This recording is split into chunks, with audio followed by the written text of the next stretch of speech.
Together we are pleased to present the 2017 Seacology Prize to Gina Lopez of the Philippines.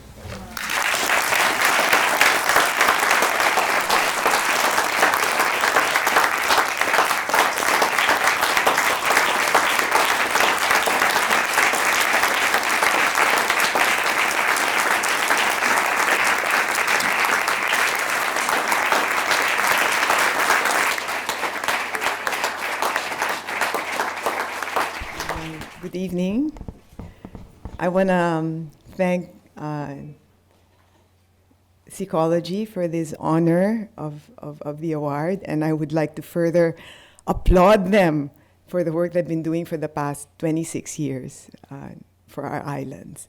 What I'd like to do today in my acceptance speech is to share with you the learnings I've had, which started before I became cabinet minister and have just been further emphasized. And the most prominent of which is that I have realized deeply that no matter how much, why am I getting emotional now? I'm not supposed to get emotional. Okay, no matter how much money you have, no matter what intellectual theory, no matter what economic theory, no matter how many scientists you have, no matter what you have, if it's not based, maybe it's because you're so listening, that's why. Okay, if it's not based on a deep foundation of caring and empathy, it's just not going to work. We've done it, you know. It's the key to genuine economic growth, which must result in social justice. The key and the foundation is love. That's what I really believe in. It's love. And so, since I can't work for the private sector and I can't work for government for a year, that's the law after being cabinet minister, so I decided to start my own organization, and this is called I Love. It stands for Investments in Loving Organizations, which means looking for partners. It's very similar to what Seacology is doing for village economies. It's building the country from the bottom up. But let me share with you my reflections on love. Love. Yes, love is not just a sentiment. It's actually really powerful. You know, when I arrived in San Francisco and I saw a really long, an unusually long line for immigration, and then I opened up my phone and I started reading about Las Vegas, and I was just horrified. I said, my God, how can this happen?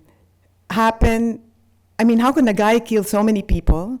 And how can there be that, and wound 500? I was just totally horrified at the what's the word for it? At the evilness of that all. And inside, I am really getting emotional. And inside, and when I was standing there in immigration, I think my heart was asking, so what do we do? You know, when there's so much, when there's all this evil and when things happen like this. And you know what happened while I was studying immigration? I had the profound experience of love. In the immigration, in the airport of San Francisco, I had this feeling of love, and it was not like a sentiment and emotion. It was like really powerful. It was a force. And I felt at that time that, you know, while reading the Las Vegas thing, that the force and the absolute power of love. And when I was standing there and walking after I got my luggage, I felt that it's such a powerful force. And I feel that force, the ability of that force, is the ability to connect. Like all of you here, you don't even live in islands, and yet you have helped Seacology for what, 25 years? I mean, the founders of Seacology are Ken and Paul. You don't even live in an island. I said, and they're doing this, and they've started this, and all the fellows and the board. I mean, why are you doing this? It's because you care, you know. Oh dear. It's because you care. And that caring, Paul, which you have had 25 years ago, which was supported by Ken, has resulted in what? In 25 years? My God, it's like 59 countries and millions of hectares. And Dwayne, you are one with your staff of 8.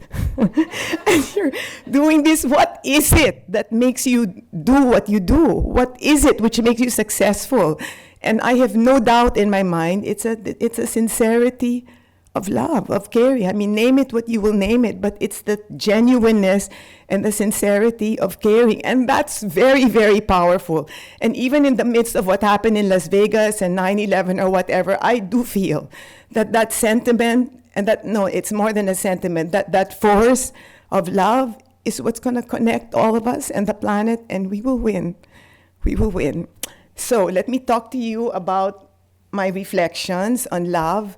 Love is not love if there's no integrity, if there's no transparency. If you lie, if you're duplicitous, it just isn't love.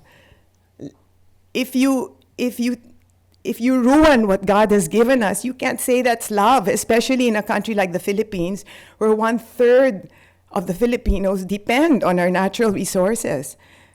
If our natural resources are destroyed, 1/3 of us suffer. How can you call that love?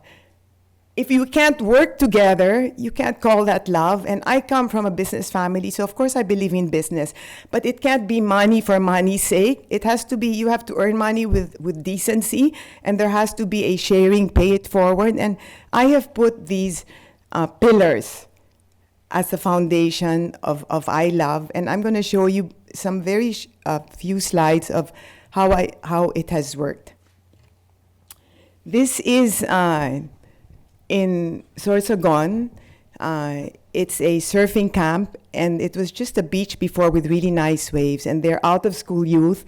We put in 656,000 pesos, and in 7 months, they hit 1.9, almost double what we've more than double of what we put in, and the salaries are 811.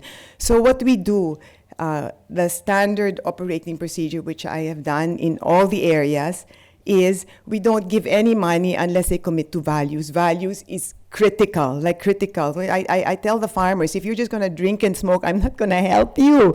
Okay, the money's for the child and it's for the family.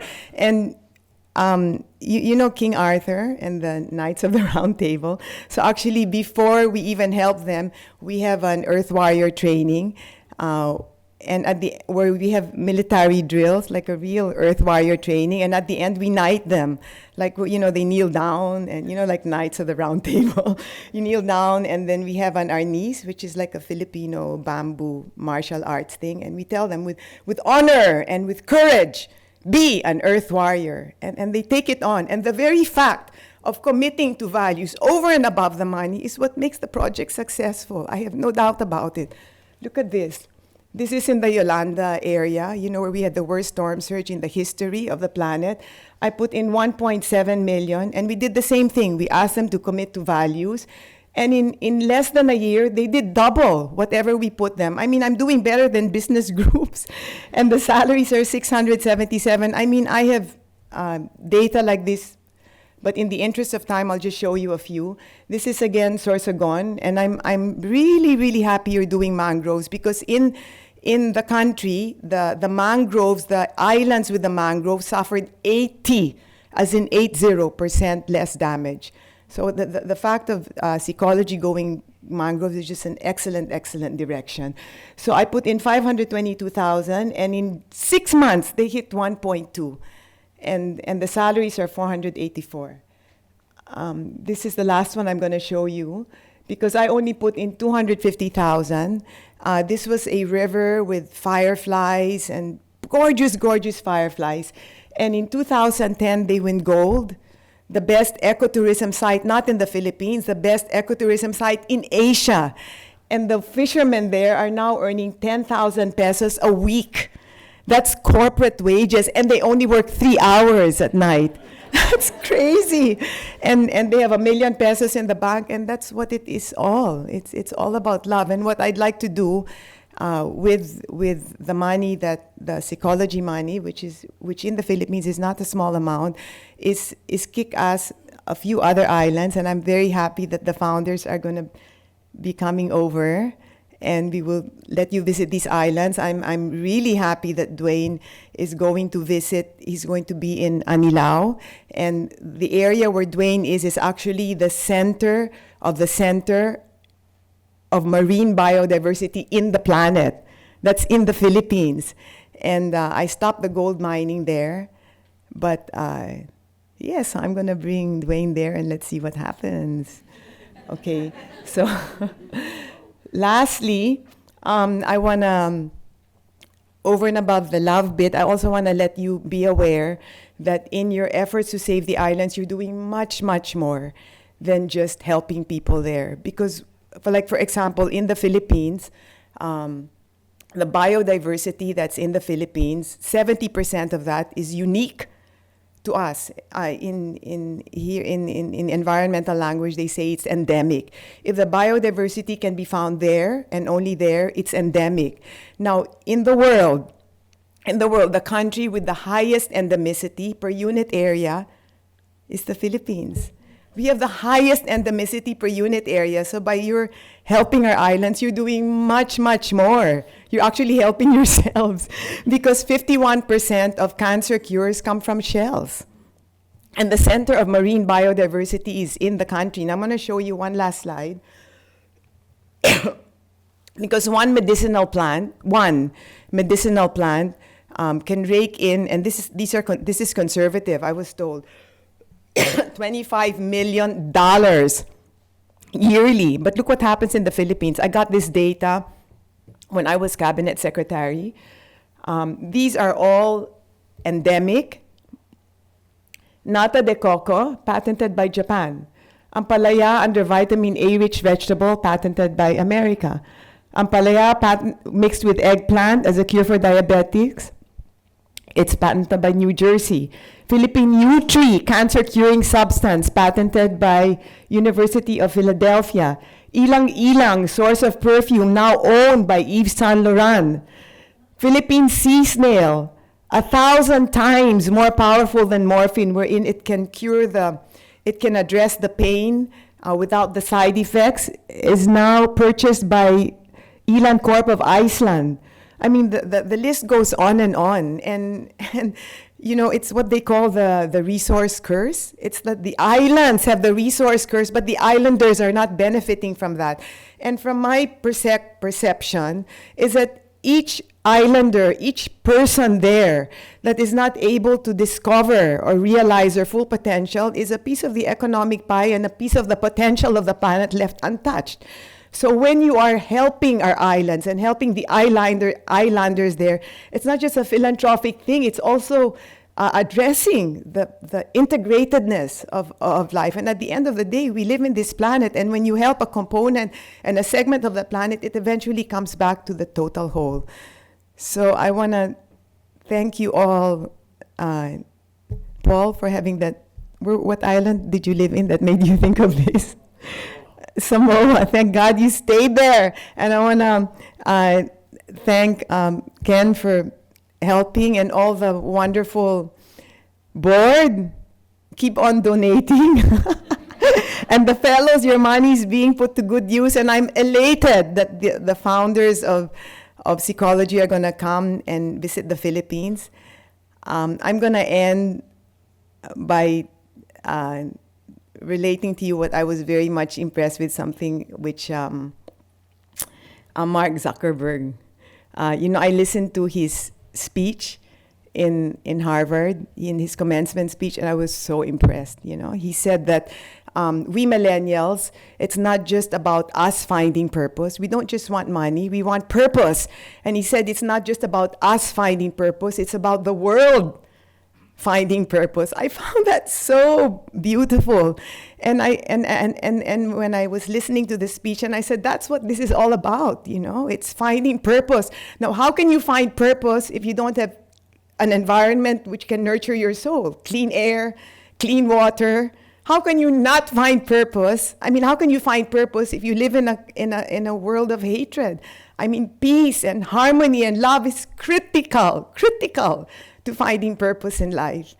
And I applaud Seacology for having started 25 years ago, and I give you my firm commitment. I will work together with you and together with the board, and we will all of us, we will continue to work together. If we don't work together physically, at least our hearts are joined together, and it is the fact of all of our hearts joined together in love.